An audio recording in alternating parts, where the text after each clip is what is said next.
Scrimmage, whispers, and intel, and scoop, and nuggets. It's that time of year. The Clemson Tigers scrimmaged yesterday. I've got good news and I've got bad news. What should we start with? Let's start with the good news. Let's go in reverse order. The good news, I had a couple of you who were there, so I've spoken to a couple of people who were at the scrimmage. There was not a ton of information out of it, so we are fortunate to have had eyes inside Tiger Stadium there. There was a bunch of emphasis, as there has been all summer and spring, on getting DJ Uiagalelei more mobile, using his legs more. Last year, he was too big, lethargic. He was a statue in the pocket at times, did not have the accuracy they needed, and as a result, Clemson's offense struggled. So they didn't toss him on the scrap heap. What they looked at is they looked at him as a player, and they said, here are the things we think you can do. Here's what we need you to do to be able to do those things. And it was losing some weight, and he's done that. He's done everything they've asked him to do. And so yesterday in their scrimmage, it was the first time, as far as any of us have been able to see, where you saw how they plan on using him this year. Ton more rollout type stuff. They look to feature him, not just as a quarterback, but using his entire skill set as a quarterback. I'm not going to go as far as to say they want to make him a mobile threat. It's not that. There's so much more to using your legs at the quarterback position than what we're watching right now on B-roll, which is running. That's always nice, especially on scramble plays, broken plays, 2 or 3 designed runs per game. That's great. That's not what they don't want him turned loose down the field a la Lamar Jackson 15 or 20 times a game. What they do want him to be able to do is move the pocket, throw on the run, do a lot of the same things they used to be able to do with Trevor Lawrence, and fulfill on the hype he had out of high school, which they don't think was overrated. They think he is that player. They just think they've got to do a better job of getting him in position. So you saw them start to do some of that yesterday. He was really good in the red zone yesterday. I didn't know what I was going to hear. I thought I may hear that Cade Klubnik just flat out outplayed him.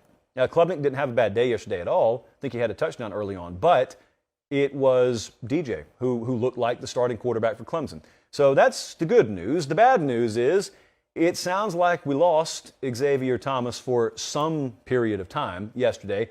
Xavier Thomas is one of, it seems like, about 37 future first or second round draft picks that Clemson has along the defensive front. Third team All-ACC last year. So he was injured yesterday. That's what we know. I've heard rumors, but I have nowhere close to any definitive word on what his injury is. I know he tweeted something out yesterday, so it would surprise me if he were back at practice Monday. But outside of that, I don't really know how long it is. We got some more injury intel coming up that is a little more conclusive. But that's the news out of Clemson. Sky's not falling. At Texas, though, it was not a good day yesterday. I know that you can dress it up, and there were some positives to take away. This was not a good scrimmage for Texas yesterday. Let me start with the really, really bad news out of Austin. Couple of huge injuries. One along the offensive line. Junior, I always struggle with his last name. Junior Angulo. There you go. Interior offensive lineman. Reportedly out for the year with a knee injury. Isaiah Nair, a very high-profile wide receiver transfer, out for the year, reportedly knee injury. Those both happened yesterday. Those are, I'm not going to say crippling blows. They are huge blows to this offense. Those are, especially offensive line, those are positions they can't afford to be losing anyone at. Roschon Johnson got hurt yesterday, running back. Sounds like he'll be okay. So that's the really, really bad news. That wasn't the most interesting piece of news from the actual scrimmage itself. The most interesting piece of news is Hudson Card ran with the ones at quarterback, and it was Hudson Card who looked like the better player yesterday. Now, for those of you who have kind of been checked out, I know a lot of you are coming back to the watering hole this time of year. The last thing you heard was Quinn Ewers has transferred to Texas several months ago, right? And you figured, like many of us, by this time, that quarterback battle would have already been decided and Quinn Ewers would have it locked down and it would just be a formality. I am being dead honest with you when I say, me too. I thought that's where we'd be right now. We're not there. That doesn't mean we won't eventually get there, but we're not there right now. So it's one of those if they played a game today things. If they played a game today, Quinn Ewers would be holding a clipboard. He'd have a headset on the sideline. And that surprises me. Doesn't shock me, it surprises me.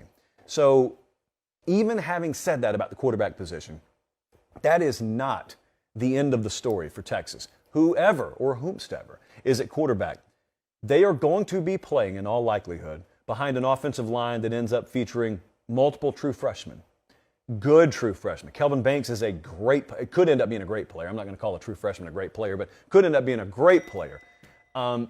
It's just that typically you have to take some lumps when you're starting young guys on the offensive line, especially multiple. So that is part of the picture for any quarterback. They start there. The next thing to keep in mind is the expectation level out there, which is something we have to talk about with Texas.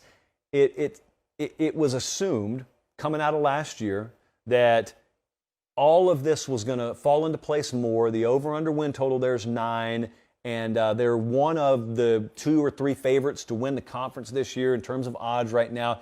And there needed to be a culture change, and there was. And we went and got a really highly rated recruiting class, and we needed to, and we did. And we got some guys out of the portal. So much of that was hinged, and does still hinge, on the upside that is perceived to be Quinn Ewers and what he brings you at quarterback. So I don't know how much it sort of grabs the expectations by the shoulders and proverbially shakes them back to, a more grounded reality if he's not the guy. But I'll tell you what I got a lot yesterday. I looked at the iJosh, maybe even up to and including right now, and I had a lot of my Texas buddies saying, if Sark starts Hudson Card, we're in trouble. If Sark starts Hudson Card, this and that. If he starts Hudson Card, it means one thing and one thing only. Hudson Card's the best quarterback on the team. Gives him the best chance to win the game. That's all it means. It's not Xbox. It's not how that works. You don't take someone's recruiting profile and have that start. The actual person has to start. So I know this sounds like we're going overboard after one scrimmage. It's a college football show. That's kind of what we do. But I don't think we're going overboard because I'm speaking hypothetically. But if Quinn Ewers does not grab this thing, whose fault is that? It's not Hudson Card's fault. It's not Sark's fault. That's Quinn Ewers. I think for many reasons, those chief among them, this next scrimmage coming up, I think they have it next Saturday. Whenever their next scrimmage is, it's going to be probably more scrutinized and more watched than most of the week 0 games will be watched. Like, I truly believe, outside of maybe Nebraska and Northwestern, take these other week 0 games. There'll be more attention on the Texas scrimmage the week before those. And I don't think that's crazy to say. I don't even think that's speculation. That's just reality. Next up, let's go to Tallahassee. They did not feel the need to scrimmage Jordan Travis down here at quarterback. Now that does not mean, or it should not be concluded from that statement, that, pencil him in for a trip to New York City for the Heisman. Not that. There were well-documented struggles in the FSU passing game last year. They have not been rectified overnight.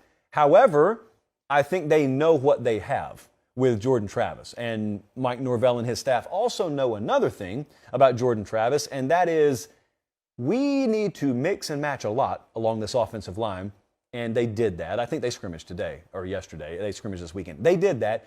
They don't need him playing behind that because that is a recipe for potential disaster. They are comfortable with where he is. They need to figure out the rest of the team. I think they've been dealing with some injury concerns along the interior of their offensive line. It doesn't exactly bode well. They've got Duquesne in week 0, so this is a team that has one of those games this next weekend. Not the one this coming weekend, but the next weekend. And then they play LSU in the Superdome in week 1. Wide receiver is an interesting position for Florida State. Wide receiver is a position I would encourage you to pay close attention to if you're looking for any excuse to bet Florida State against LSU and you're looking for matchups. One potential matchup to keep in mind is they have incredible size at receiver. I mean, it seems like they got an army full of guys, 6'3", 6'4", 6'5". LSU, meanwhile, had to retool a lot of their secondary. One of the key takeaways from this Florida State scrimmage over the weekend was, wow, there's a lot to be desired along the offensive line, but our receivers are winning a lot of contested 50-50 balls. They're turning 50-50s into 70-30s. It's what Clemson used to do. Clemson, when they're at their best, that's what they do. If Florida State can do that, if that's a hallmark or a trademark of their team and it's not just one random throwaway scrimmage, who knows? Games turn on that kind of stuff. If you've got a couple of 3rd and longs and you're able to just toss balls up and you've got receivers that can win those are chain movers. those are drive extenders. Those end up with a 3 or a 7 on your side instead of poor field position and the ball in the other team's hands. So let's just keep that in mind as you're trying to look for a potential matchup edge. LSU is going to be a short favorite in that game, so let's keep that in mind. Also, I wanted to talk about Notre Dame. They announced this weekend that Tyler Buckner will start at quarterback for them. Now, that's not a big shot, but there was bad news out of South Bend, too. This really just sucked. So Avery Davis, who came all the way back from an ACL injury on one knee, tore his other ACL in his other knee, so he's out for the year. I mean, it was a gut punch. You could tell by the way they speak about him and spoke about him. It wasn't just an integral part of their wide receiver depth. He's a locker room guy. He's kind of a coach on the field. And, I mean, to an extent, he can still serve in that capacity, but it's different when you don't have him on the field. There is one silver lining here, and it's a guy by the name of Joe Wilkins. Joe Wilkins had Liz Frank surgery on his foot on April 1st, I think. Normally when you hear Liz Frank, unless it's an aunt of yours, she needs to change her name if that is her name, it normally means, even if I'm talking about it in spring, you're very questionable to come back this season at all. Well, Joe Wilkins has been sipping on something different than the rest of us because he is on pace to return, wait for it, for the Ohio State game, which is week 1. So they cut his foot open in April, and he's probably good to go by the time they head to the Horseshoe in a couple of weeks. So that doesn't totally make up for the loss of Davis, but man, that's unexpected. I thought someone had it wrong when I saw that headline. So I had to double and triple check that one myself. So you see Notre Dame's schedule there. They go to Ohio State, and then, it's an interesting time at Notre Dame. They're recruiting very well, and they're almost these parallel universes to me as an outsider looking at them. You got the recruiting universe where, man, are they about to land a top 5 class? Probably so. And then you've got the actual season, and they're over under, I think, at 9. So, what if they win 8 games? How am I supposed to interpret that? If they win 10 games, hallelujah. If they win 9, great year. But it's just, I kind of will observe them in a couple of different ways. That's how I'll choose to watch Notre Dame this fall.